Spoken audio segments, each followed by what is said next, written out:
Giants. Yeah, that he had Molten Giants, and Lifecoach just didn't buy it. Yep. And he was like, yeah, you are down to so low already, and you can just play 2 Moltens for free, kind of free anyways. So I'm just gonna poke you down. I'm just gonna poke it down, get more aggressive board presence, and just stomp your way through. And yeah, Life Coach gets rewarded by it. I think that Mana Wave was MVP though. I think that definitely affected him because his play didn't look like it was he wanted to do what he had to do, and instead, it was just like he didn't have anti-Keelbot available to him after that, and it was like, this is certainly the play you wanted to make because you just tried to send the image you had Molten Giants, and now you obviously don't have them. Oh, it's so brutal. That was definitely very brutal. So now Strifecro is the one who will have to switch deck up. I'm pretty sure the Life Coach is pretty happy that the handlock is over with. He still has the coup available, so he could battle a matchup that he thinks is really really bad, and just hopefully get the win from there. One at a time, really. Yeah, which I still think he's going to be looking to target Mech Mage with it. Okay. I think it's where he wants to be. Yeah, that makes sense. That does make sense, I guess. What else? I'm trying to think of like what else really happened that game that was really crucial. It was just like Lifecoach kind of having a good curve and Strifecro. That Hellfire looks so weird. The Hellfire had to be to try to send the message of Molten Giants, right? I mean, I guess it has to be because he just had like strictly better minion plays. Yeah, you can just have traded in. The Watcher would have still been there. You could have taunted up, for example. There were a lot of different plays you could have done. So yeah, I don't know. That was very definitely quite And what tipped Lifecoach off to like just kind of be like, you know what? Nah. Yeah, I mean, if your opponent is gonna play Molten Giants anyways, you go like, whatever. I don't care. I'm just gonna do it anyways, right? I might as well have it. It's during a timer. When Moltens come down, and if you don't have answer for it, then you just have to rush through it, right? So Right. very nice play by Life Coach as well to actually correctly predict that. Yeah, that's actually a really good point. If he's going to be able to play Molten Giants really soon anyway, you might as well just kind of play as though they're not there because when they're not there, you're just going to get rewarded. That's true. That's true. Like a really heavy reward too. I don't know. If I was in Life Coach's position, I would be very convinced that there was double motions coming. I didn't want to hit the face, but yeah, Life Coach showing why he's Life Coach, not just Rope Coach, Life Coach. And he also played that game really fast, so I'm gonna give him props for that. That turn 4 was that was like Usain Bolt Life Coach. Wow. That's how fast he was. Yeah, that was the fastest Life Coach in the world. Oh my god. Wow. All right. So if you're Strifecro here, which deck would you want to queue up once again? Mech Mage, I think. Mech Mage is just gonna do really well. If he wants to try to get out the coup maybe, and wants his Mech Mage to really be there, like maybe Paladin instead. Like I don't mind taking a Paladin mirror here. And Druid actually I don't feel like it's very good versus this lineup at all anymore. So maybe Druid and just try to get a free win or something. Yeah, free win. Druid sometimes just run away with free wins, right? Turn 3, Dr. Boom. Thank you for playing. Yeah. I don't know. I feel like Druid's not going to be doing very well versus this lineup. I could be wrong, but my instinct tells me otherwise. Mm-hmm. Oh, yeah, Strifecro definitely thinking a little bit here. Do have a lot of matchups to consider. And of course, the winner of this series actually gets to go to the grand finals directly. So very important match for both of these players. It is indeed going to be the Mech Mage, just like you predicted, Admirable. And here we go. The series is tied up 1-1. Lifecoach. Yeah, Lifecoach. I was going to say, Lifecoach really needs to coup this deck. Because this is the one he's certainly afraid of at this point. Mm-hmm. So coup used on Lifecoach's side. Strifecro's Mage is going to ban. Now no more coups are available. So it's a straight series. Lifecoach has to use Paladin, so Strifecro has a little bit of an edge in that he can choose which deck to go against the Paladin. So he has a little bit more information. Yeah, I gotta think he's gonna be going for Druid here. I think he just wants info and wants to try to get a win. Mm-hmm. That's what I see happening anyway. I think there's a lot of merit to queuing a Paladin, but I'm so torn. It feels like Lifecoach has a really big advantage now in terms of just the matchups that are left.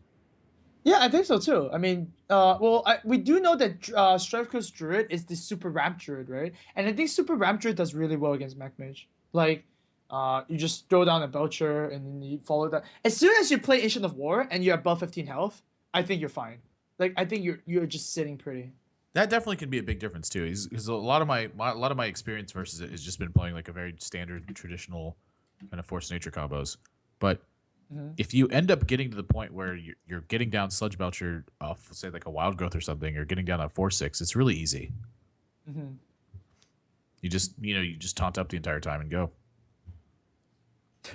I don't know. Wild Growth is one of those cards that are just like, ah, they hate to see that happen. Yeah. I don't know, like, why is Growth Tender not being used in any Druid decks, you know? You feel like it's like third Wild Growth, but then you kind of Wild Growth your opponent too. Sort of. I mean, it's a lot like Cold Light Oracle. Like you have to find a way to use what you gain to your advantage more than your opponent can. Yeah, definitely one of the more tricky cards, right? Yeah, for sure. All right, Strefko's gonna go with the Paladin, and I think that's a very good choice because you do want to aim the Druid at the Mech Mage, so you really want to win this mirror. Paladin mirror, lots of plays that you can make. Like we said, remember when we said which mirrors takes the most skill to play? I think Paladin is among the higher ones, right? Yeah, I think Paladin is for sure. It's really like a test of patience in a lot of situations where you feel like you're under dire straits because you play against a lot of decks that, when you kind of leave stuff unchecked, they hit you for 36 or whatever it is. But in Paladin, really the only way that ever happens is with Quartermaster. Sure. So that definitely made the matchup a lot more aggressive than it used to be, but it's like just still so many times you have good chances to wait for stuff. And I would love to see people I just love to see this matchup and see how people react to certain things and choose to develop game plans. Like looking at Strifecro's spot, what's going to be more important? Is it going to be more important to make a token or develop a shielded mini bot? And then why is one more important than the other, and so on and so forth.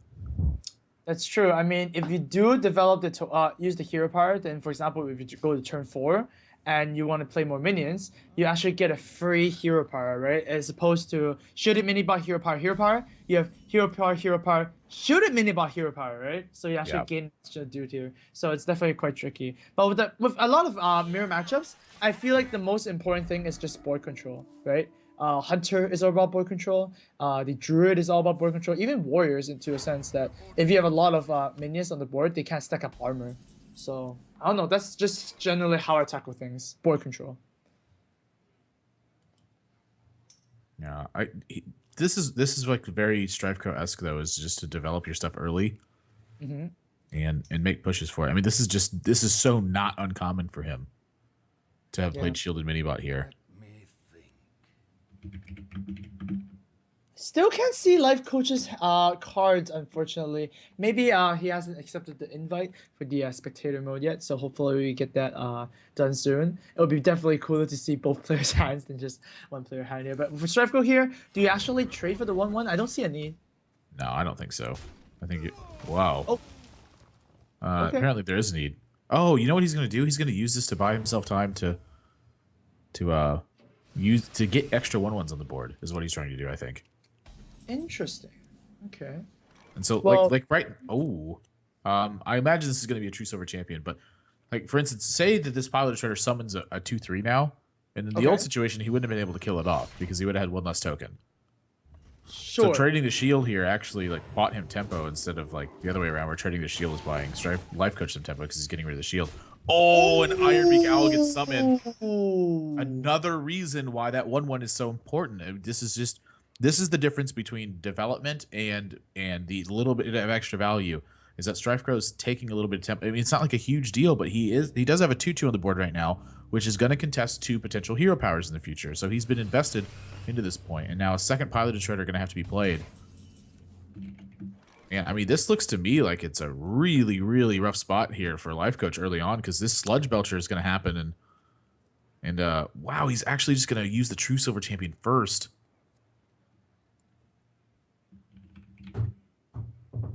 I think that's right. What if another mana wave pops out? I don't know. I like using playing the Sludge Belcher first, and then just holding. What if a Doomsayer pops out? I mean, I think it's fine. I think just holding is totally reasonable. Oh, there we go. Yeah, there we go. There was It's- a reset on the thing there. All right. Well, perfect. But yeah, once again, you can't play around too many cards. Okay, you either play around Doomsayer or you play around Mana Wave.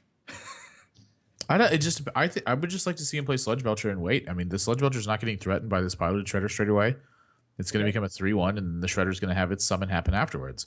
So it's one of the reasons I don't like attacking the Shredder here is because the Sludge Belcher is going to do the job for you. Okay. Then you just move forward. Strifecro does not believe that's the case. He's just gonna stab this, and what pops out here is gonna be it's just a barber. That's completely fine. Oh, goes for the face instead. Wow, and have he held? And had he done the play I was thinking, Lifecoach just would have ripped Harrison Jones. That's right. Wow. Yeah. This is why you listen to Strifecro. See, I just learned something. This is every single time I watch Strifecro, I learn something else about the matchups. Yeah. Yep. There you go. See, because then the other side swords ASAP.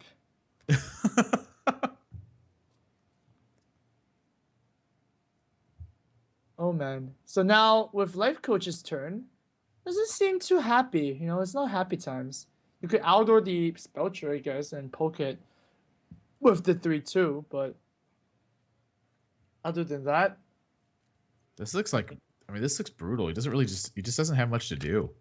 Yeah. Well, I mean, if you do outdoor this, I guess shouldn't maybe also makes sense.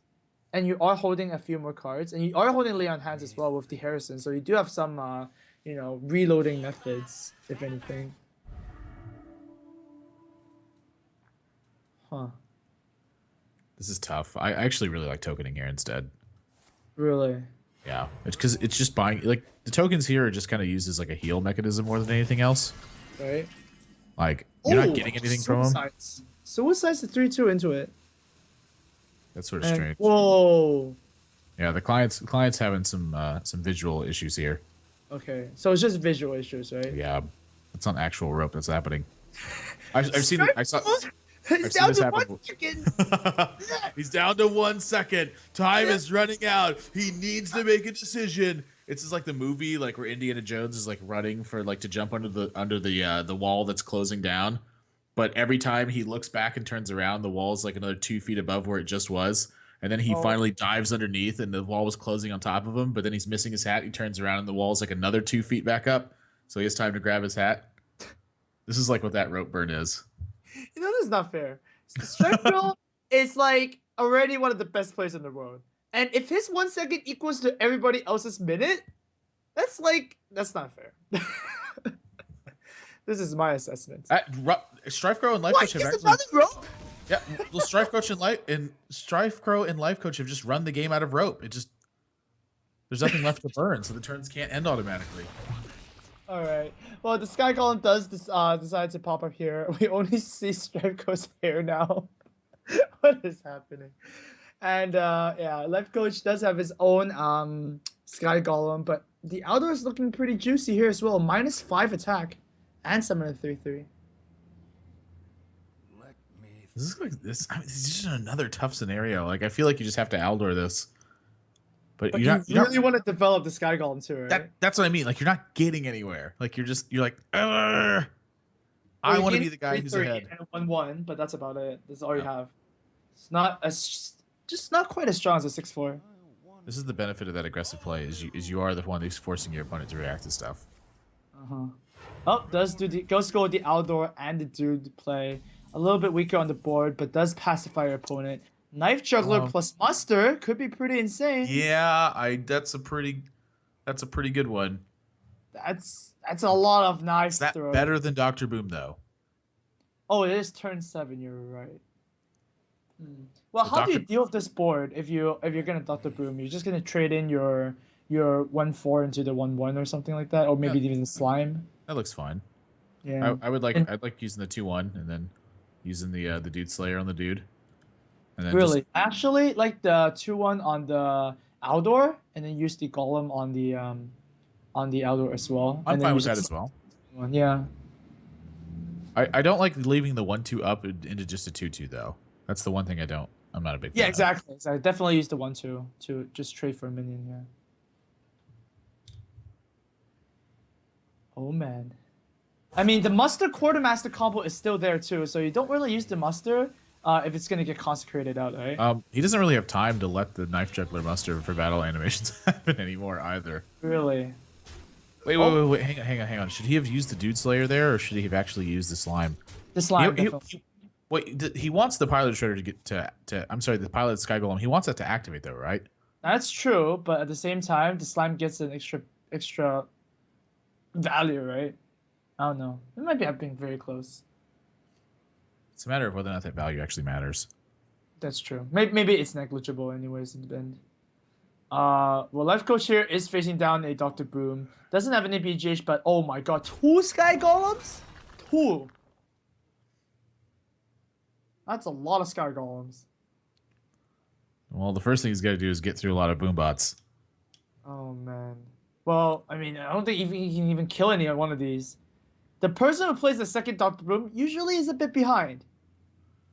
Yeah, especially in this Paladin matchup where you're gonna have cards like Big Game Hunter, you're gonna have stuff like Aldor Peacekeeper. Oh man, did you play Aldor? You just follow up with Dude again. It's just like the last turn where you're not doing anything. Oh man. Is it just a Dr. Boom and just pass? And just say, yeah, you deal with this as well. I mean, what better to answer Dr. Balance than Dr. Balance? Oh man. I don't know. It feels like it's the eye for an eye situation, right? If someone punches you, then you want to punch them back, but you already got punched first and it hurts like hell. That's how I feel it, at least. The moral of the story is don't punch people. Did that was that an inspiring story? I'm truly moved. Okay. But now, okay, Strifecro has a lot of options once again. Yeah, thinking about how boombots pan out is like you could go through every single scenario, but you don't have enough time. Yeah, so you better go through them fast.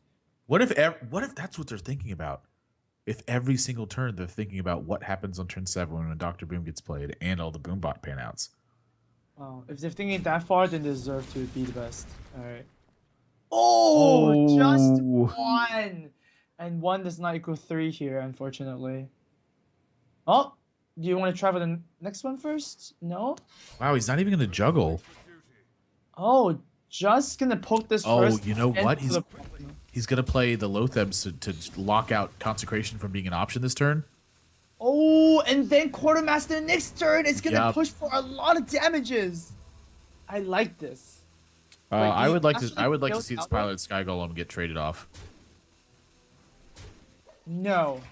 5, 6, 7, 8, 9, 10, 11, 12, 13, 14. He's got access to 14 damage next turn.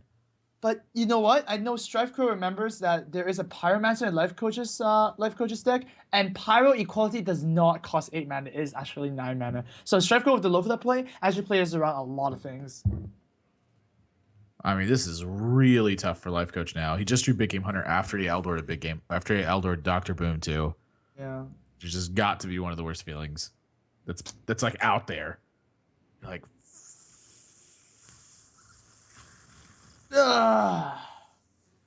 what do you do here?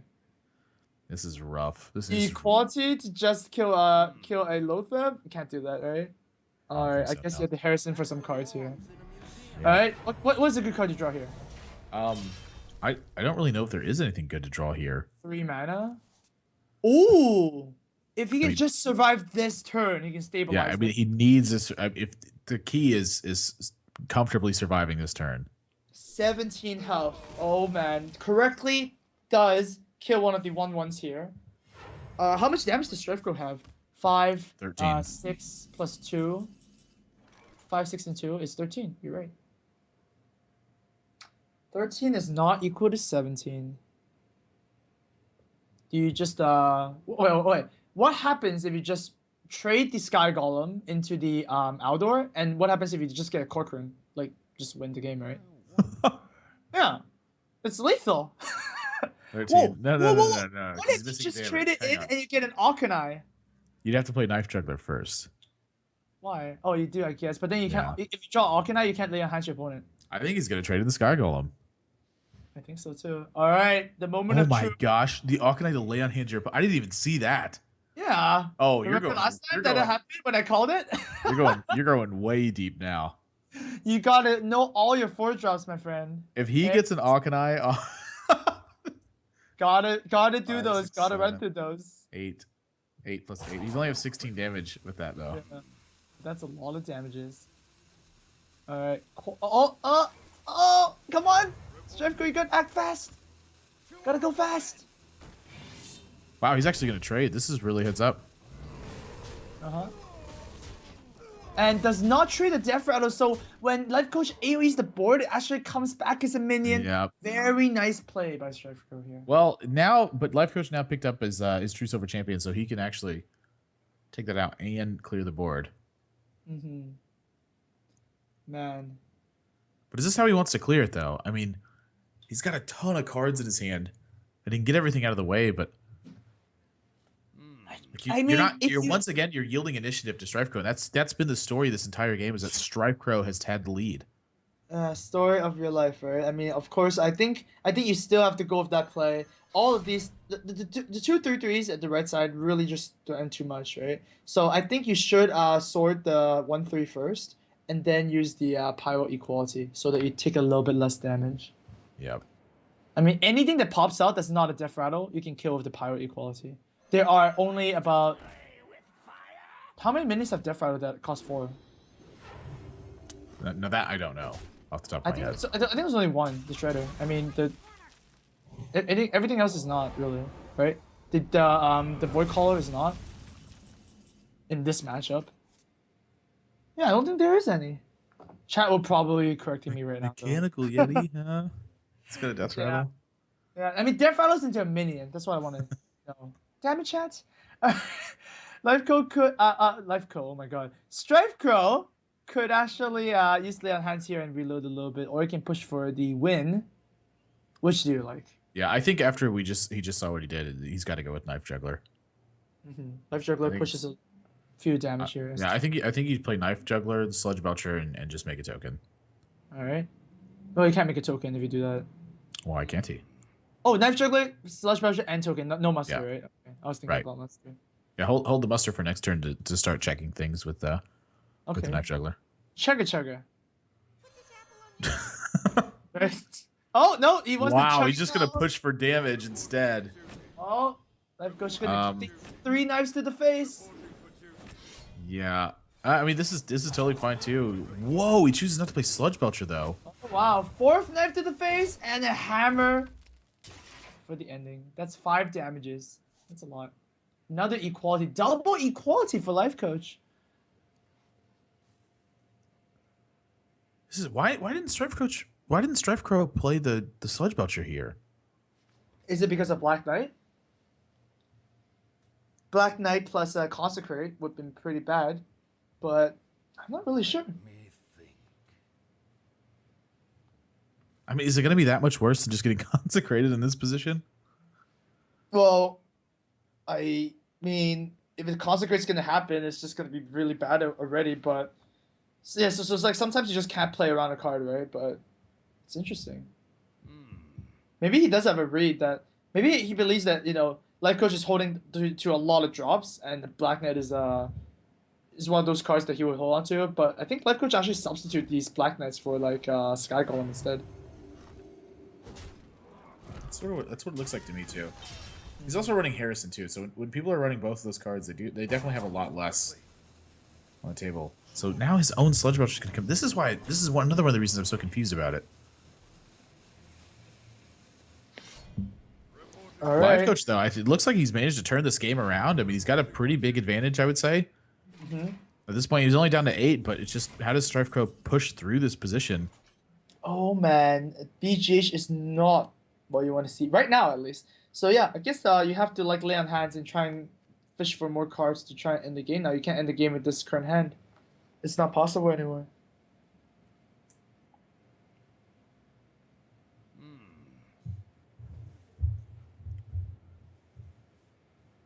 I certainly don't think it's outside of the realm of possibility to see a Sludge Belcher here.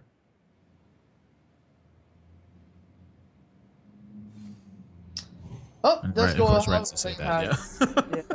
Yeah. That's a little bit more predictable. Equality could wipe the board if he draws something else, and Black Knight. Oh, Ooh, that Black could be Knight's a not a card. bad one. But we do know that Life Coach does play double Quartermaster. All of these ones could just get buffed to oblivion. I mean, that's something he's got to be really concerned about right now. Oh, too concerned that you have to use the equality right now? Gosh, I don't know. That is, oh, gosh, it just hurts. Oh, my stomach. Oh, because you know that Coach plays double Quartermaster, right? You know, you saw it. I mean, you can't just let it happen. Oh. I mean, I agree with the play here from Strifecro, honestly. Oh wow, and it actually gets a little bit rewarded because Consecrate is just drawn. Oh, I mean, that's the other thing he's got to worry about too, is just Consecrate. He's just hedging his bets versus as much as he can. Oh man. Well, this is an empty board. If Life Coach wants to play Dr. Boom, that's always good. If he wants to play around BGH, then Sky Golems is that's worth it there for, right? Yeah.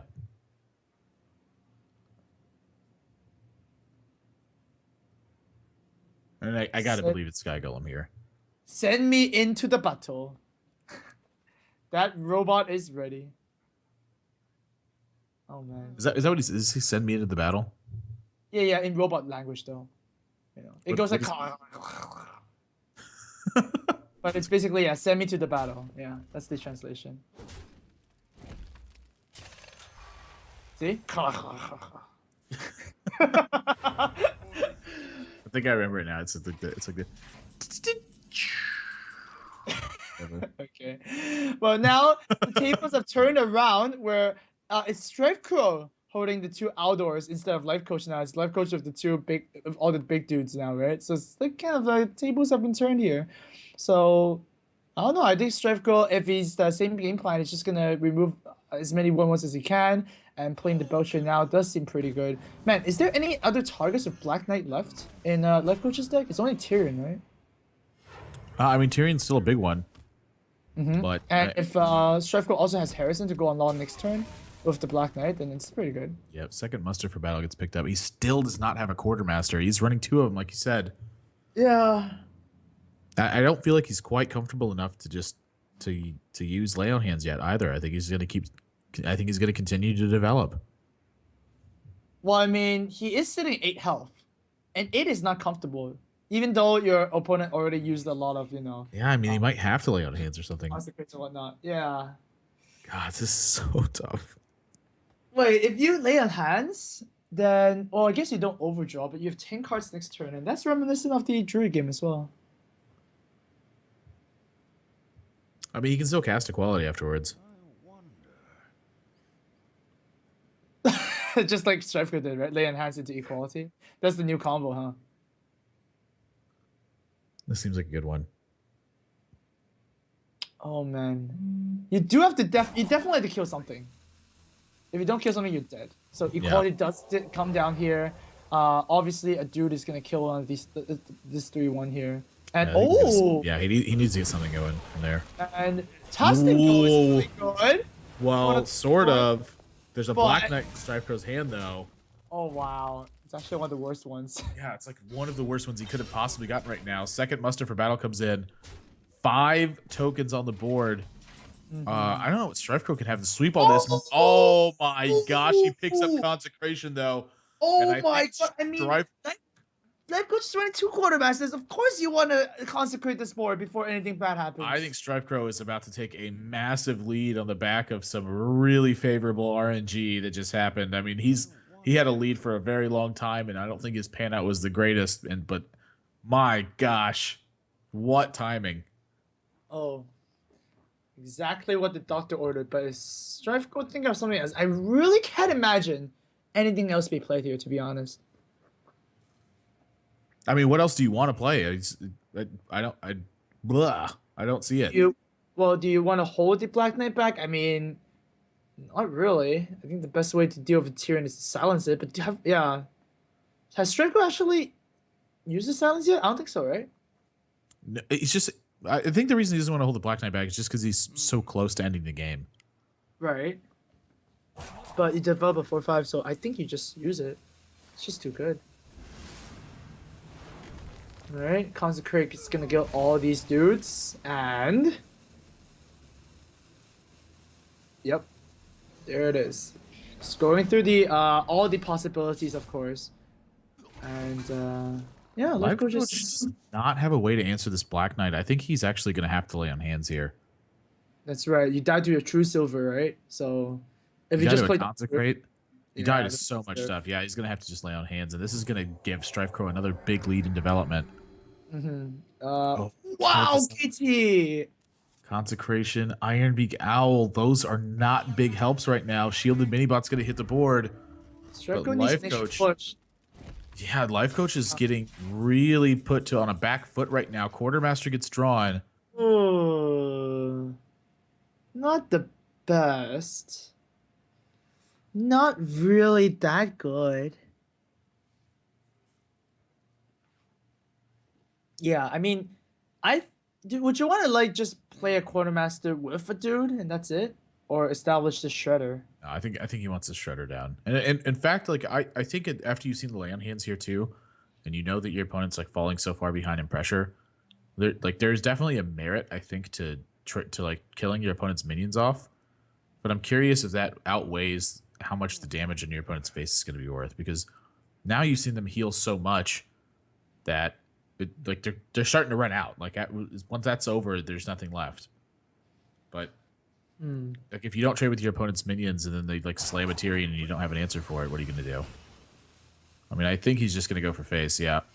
Yeah, and you are falling pretty low in health as well, right? Like, this is the spot where it's kind of like, kind of close in health in terms of health. Gosh, and Lifecoach finally picks up a quartermaster, but he's got no muster for battles left, and a hand just chocked full of just good stuff the entire way through. Yep, that's what happens when quartermasters take on a pizza break for too long. They're just Well, like they are hanging out. quartermasters after all, right? They cut pizzas in their spare time. Oh man, Like that is just once again, it's just so much damage staring at his face. I mean, even though it's just 10 damage, you only have 10 health. Yeah, I mean, this is the benefit of pressing the issue the way that Strifecro's done the entire game too, is that when Lifecoach is this low, he has to respond. Like, he doesn't have the liberty of just playing his big, most powerful minions and laughing at your opponent like, ha, ha, ha, deal with these big things. Like, he has to consecrate here. He's got Pilot Sky Golden, Kel'Thuzad, and Dr. Boom in his hand. He's got 10 mana, and he can't play any of them right now because he has to deal with the board position. Oh man. So what do you do? Do you silence the Shredder to deny the 2-drop? I think you hope you get a Doomsayer. Ooh! That is a really bad one right now. You That is really bad. Strifecro picks up Consecration, but he's a few points off of being able to end this game still. Wow, if that was like any other minion. It was a 3-attack minion, it would have been, it would have done it. Yeah. It was 3 or greater. Well, unless it was an Ancient Watcher. Oh. Well, yeah, at that then it would just wash things. It's not gonna happen. Nothing's gonna happen. I think you're just gonna see Aldor, and I think you're gonna see a token, and I think you're gonna see a Quartermaster. And Lifecoach is really out of ways to respond to board positions after this, and this is bad news if you're Lifecoach. Oh man, 4 damage to the face once again. You're down to 6 health now. What can you possibly draw here to clear the board? Black Knight has just dealt so much damage. Oh, this Lifecoach his Lifecoach has only got a few cards left in his deck too. Strifecro actually going to even attack with this last little weapon charge here to make sure that he gets every point of damage possible in case he draws True Silver Champion. Oh, what? Yep. Yep. What? Oh, he's going to save it. Second lay on hands gets drawn for Lifecoach. But unfortunately, playing lay on hands, Strifecro's going to get a lay on hands. Oh no. Wait. What if you sacrifice the Sky Golem here and it pops a taunt or something? Is that one way to live? You got to get something. You have to get something. What if you get a charger, right? Charger taunts. Those are plentiful. Oh man. Oh no! Oh my gosh. No, no, no, no! That is bad news. Oh, I think he realized. I think he. I don't. Oh gosh, what do you do? This turn sucks so bad. Lord, Cho, why you gotta be so troll? Oh Lore Walker Cho Gets nets a Strifecro. Like, did you see Strifecro's face? He was like, his ooh, eyebrows light up just now. It was hilarious. ooh, lay on hands. Don't mind if I do. Yeah, that's gonna end the game. Lifecoach is gonna fall in game 3. Oh my What god. a grueling battle that Strifecro just fought. My gosh, that game was crazy. Dude, all of these games are quite insane, and it is the playoffs after all, right? We do this. This is for whoever wins this directly goes to the grand finals and secures at least second place, which is pretty insane. But man, that Laura could show. The big picture from this game is Strifecro being able to be aggressive and use that aggression to keep board control the entire step.